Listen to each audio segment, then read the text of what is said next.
Thank you, everyone. I think we're still on the good morning. I will be representing Stuart Lucky today, who couldn't make it. So my name is Henry Bartelet from the Cairns Institute, James Cook University. And today we've been speaking a lot in these sessions on resilience-based management. So I just wanted to ask everyone if you can show your hands, are you interested in what the Australian public thinks about resilience-based management? All right, that's good, and I kind of will spread my attention across the room. So let's get started. That's what I will be presenting on.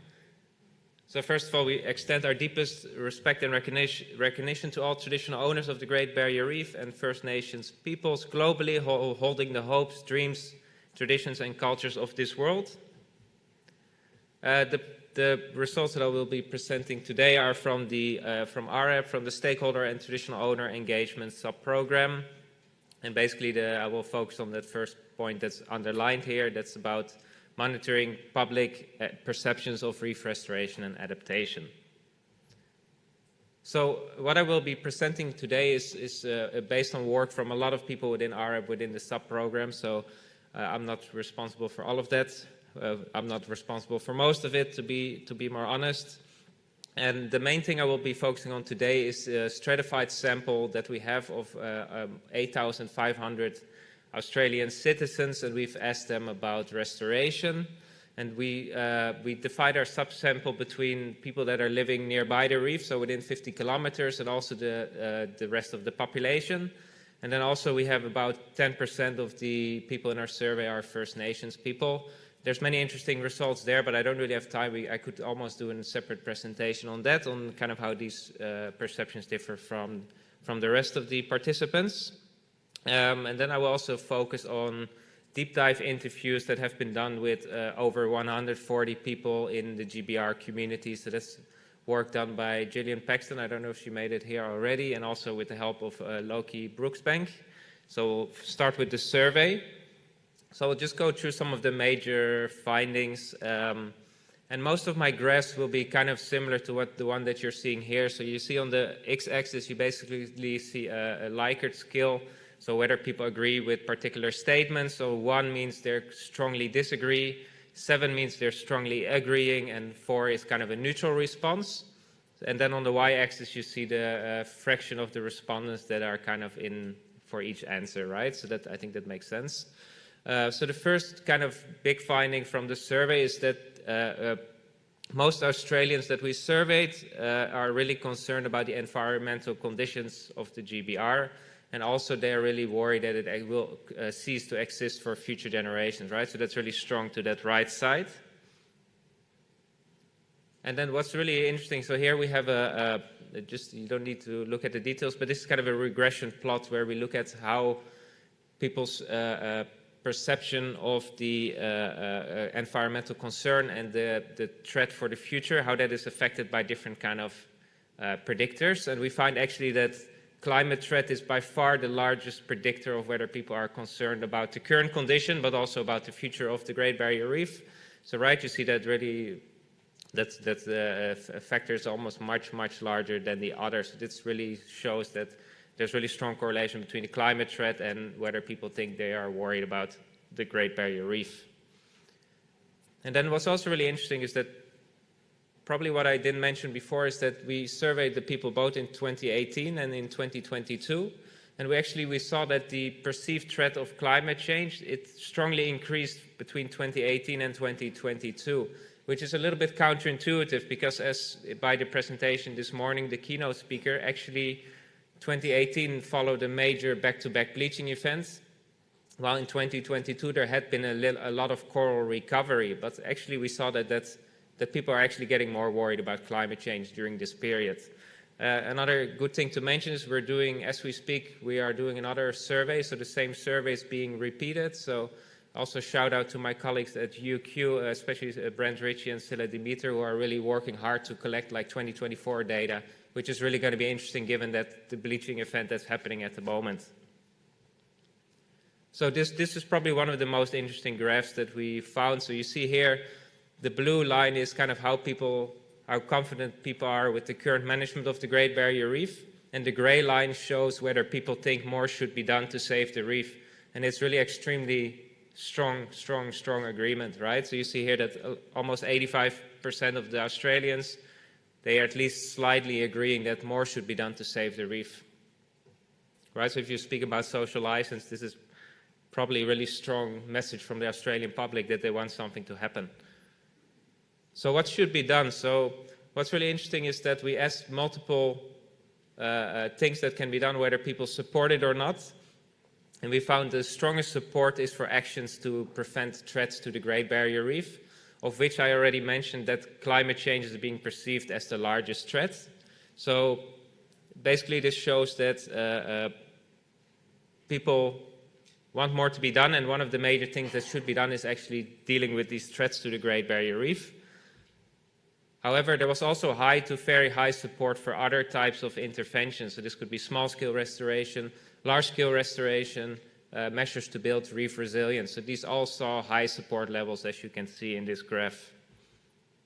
And then trust in scientific solutions. So whether people trust scientific solutions was a major predictor of whether they support all types of action that should be done by the reef managers. So that's what you see here on the graph. So I think the red one here is trust in science. So that's a major predictor of all kind of supportive actions for the reef.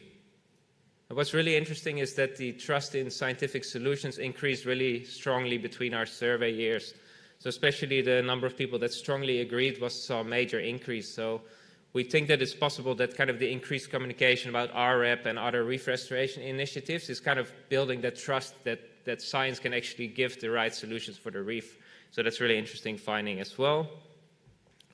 Just some of the kind of the bullet points of the major takeaways from the survey. So it's really clear that climate change is becoming more entrenched in the minds of Australian public, right? So we even see that even if there's no bleaching in the period, people are still getting more worried about it.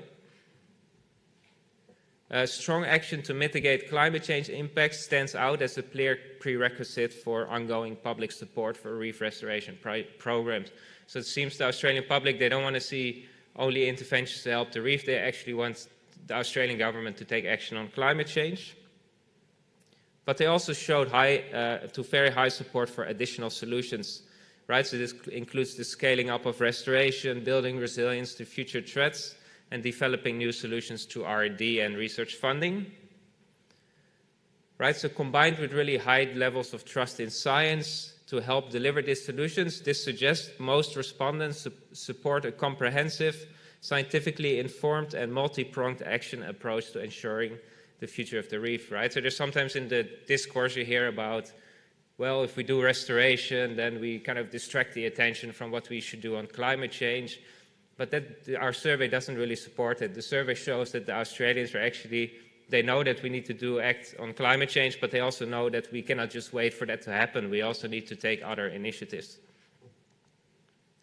And importantly, so this is really interesting, that this position by the Australian public, that's really in line with reef managers, the presentation this morning, the industry, traditional owners. So there's kind of this shared, it's not that the public wants something else than what the managers want. So this is really a good base to start working from.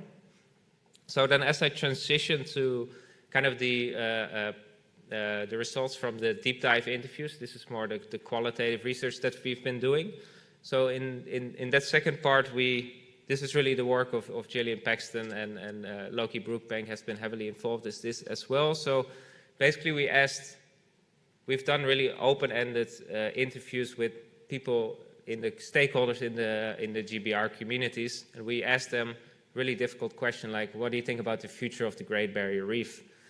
So my colleague Gillian has been trying to make sense of all these stories, and there's kind of seeing what are the major narratives. So there's one narrative which is a more minor narrative, like, okay, climate change doesn't exist, it doesn't matter, the reef will restore by itself. But actually the most respondents in the interviews, they're actually kind of, they kind of agree with that general narrative that the reef is in trouble by climate change and that it's kind of a bleak prospect going towards the future.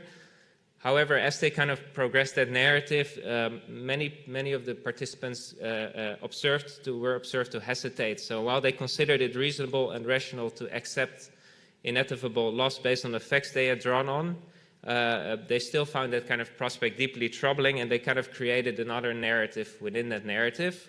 And because they kind of were unable to reconcile themselves with that reality that the climate change is really affecting the reef, so they also repositioned their perspective and sought to shift the dialogue in a new direction. So participants speculated on the ways in which the reef rapidly deteriorating circumstances might catalyze the progress towards the reorganization of collective interests and behaviors. Right, so and then also that idea of like human-assisted adaptation, of like interventions that will help the reef adapt to climate change. So that was really bestowed with a cautious kind of merit. So on the one hand, participants expressed uneasiness around the impacts that human-assisted adaptation in the Great Barrier Reef might have on the possibilities they had imagined in terms of this collective transformation. So on the one hand, it's like they know that this human-assisted adaptation and technical solutions might be one of the things we have to do to help the reef. But on the other hand, it also creates kind of the lock-in of kind of that system that there is in the reef, right? That the same powers will be making the decisions, while they have been trying to have a different narrative where there could be some kind of more collective action and more maybe also reconciliation and kind of a different management structures of the reef. So it's just there's really some conflicting ideas on what kind of the different futures of the reef are, and both ecological, and it's also important, it's also really about social justice and social progress, etc. So just some of the implications here for resilience-based management. So most participants continued to adhere to the authority of science and felt pragmatically bound to any action that might grant the reef any reprieve against the worst-case scenario. However, it's also that increasing trust in that science and continuing with the science, it also kind of, it might impede kind of that possibility of that collective change, which might require some changes in our structures, in our mechanisms, in the way that we're working, etc. Right, so this is kind of the last point, is just a lot of detail, kind of the same, making the same point that it's not just about ecology, it's also about the social loss. I think there was a really good question on that in the morning as well on the keynote speaker. So with that, I just want to end with a slide with all the acknowledgement, because there's a lot of people involved in this RF survey, both in terms of the survey and the deep dives. So I'm not going to name any names, but you can see them all up here. And thanks for your time, and I wish to take any questions. Great, thanks very much. Yep. Questions from the room?